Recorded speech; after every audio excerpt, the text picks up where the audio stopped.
د ډیر پخوا زمانې خبره ده، د غرورو ترمنځ یو شایسته او آرام کلی وو. د کلی خلک ډیر ساده او ښه خلک وو. سحر به هر سړی خپل کار ته تلو او ماښام به ټول خلک خپلو کورونو ته راتل. د دې کلی یو عجیبه خبره وه. په کلی کې یوه بوډۍ ښځه اوسېدله. هغې ډیر اوږده سپین ویښته لرل او اکثر به د شپې ناوختې د کلی په کوڅو کې غرزېدله. کله به چې شپې تیاره شوه او خلک به خپلو کورونو کې ناست وو، نو هغه بوډۍ ښځه به ورو ورو د کلی په لارو روانه وه.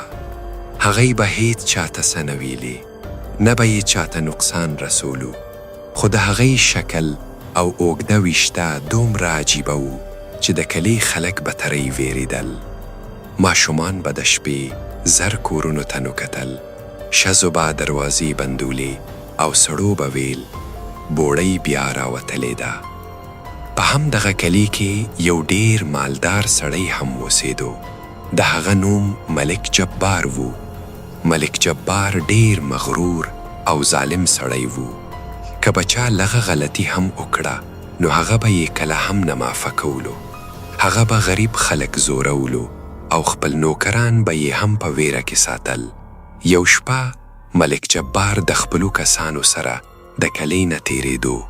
ناڅاپه د لارې په سر ورته هغه بوډۍ ښځه ښکاره شوه. د باد له وجې د هغې اوږده ویښته الوتل او شپه هم ډیره تیاره وه. ملک جبار سخت وویرېدو، خو د خپلې ویرې د پټولو لپاره غصه شو.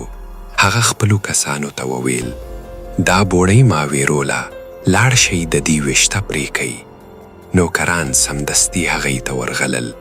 بوډۍ ښځې ورته وویل زما څه قصور دی، ما خو تاسو ته څه نه دي ویلې. خو هغوی د هغې خبره وانه اورېده او د بوډۍ ښځې ټول ویښته یې پرې کړل. بوډۍ ښځه ژړل شروع کړل.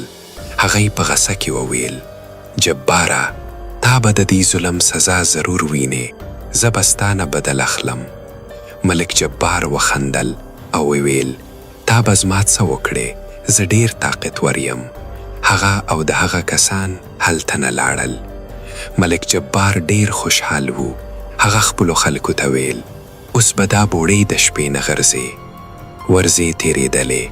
یوه هفته تیره شوه، بیا 2 هفتې هم تیره شوې، خو ورو ورو په کلي کې عجیبه خبرې شروع شوې. خلکو به ویل په جنګل کې یو خطرناک شی غرځې.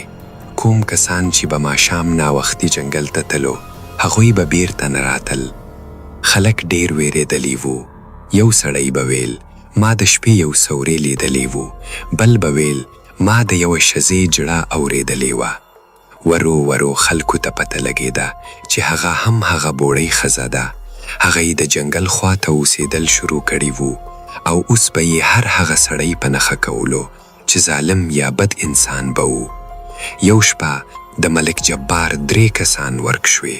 سبا خلک خبر شوې چې هغوی ختم شوي دي. ملک جبار چې دا خبره واورېده نو هغه هم ویرېدو. اوس به هغه د شپې خوب نشو کولی. کله به چې سترګې پټې کړي نو ورته به د بوډۍ ښځې مخ ښکار شو. هغه دومره ویرېدلی وو چې یوازې به کور کې ناست وو، نه به بازار ته تلو او نه به بهر راوتلو. خو بوډۍ ښځه لا نوره خطرناکه کېدله. کله به د شپې راتله، کله به سحر وختي راښکاره شوه او د ملک جبار کسان به یې یو یو ختمول. آخر داسې وخت راغی چې د ملک جبار صرف 2 کسان پاتې شوي. ملک جبار اوس ډیر پریشان وو. هغه پوه شو چې دا هر څه د هغې د ظلم سزا ده. یوه ورځ هغه خپل 2 کسان راوخستل او د کلي ملا صاحب ته لاړو. هغه ملا صاحب ته خپله ټوله قصه وکړه. ملا صاحب په غصه کې وویل تا ډیر غلط کار کړی دی. تا په یو کمزوري انسان ظلم کړی دی. ظلم کله هم بې سزا نه پاتې کېږي. ملک جبار په ژړا شو. هغه وویل اوس زه څه وکم؟ ملا صاحب وویل که بچ کېدل غواړې نو د هغې بوډۍ نه معافي وغواړه او د غریبو خلکو سره ښه سلوک شروع کړه. هم هغه شپه ملک جبار د جنګل طرف ته لاړو. هغه ډیر ویرېدلو. ناڅاپه د ونو ترمنځ هغه بوډۍ ښځه ښکاره شوه. ملک جبار سمدستي د هغې مخې ته کېښناستو. هغه وویل ما غلطي کړې ده، ما وبخښه. بوډۍ ښځه لږ وخت خاموشه پاته شوه. بیا یې وویل زه به تا په 2 شرطو به معاف کوم. ملک جبار وویل هر شرط به منم. بوډۍ ښځې وویل اول خپل مال به غریبانو ته ورکوې، دویم نور به په عاجزي ژوند کوې او ظلم به نه کوې. ملک جبار سمدستي ومنله. هغه بیا سحر د کلي غریبانو ته خوراک، کالي او پیسې ورکړې. خلک حیران وو چې ملک جبار دومره بدل شوی دی. ورو ورو هغه نرم او ښه انسان جوړ شو. سبق: ظلم او غرور انسان تباه کوي، خو عاجزي او ښه زړه انسان بچ کوي. نو زما خوږو ماشومانو که تاسو هم زموږ په چینل باندې نوي یې نو زموږ چینل ورسره سبسکرایب کړئ، دا ویډیو لایک کړئ او یو ښکلی کمنټ وکړئ. ستاسو د مینې یو جهان مننه.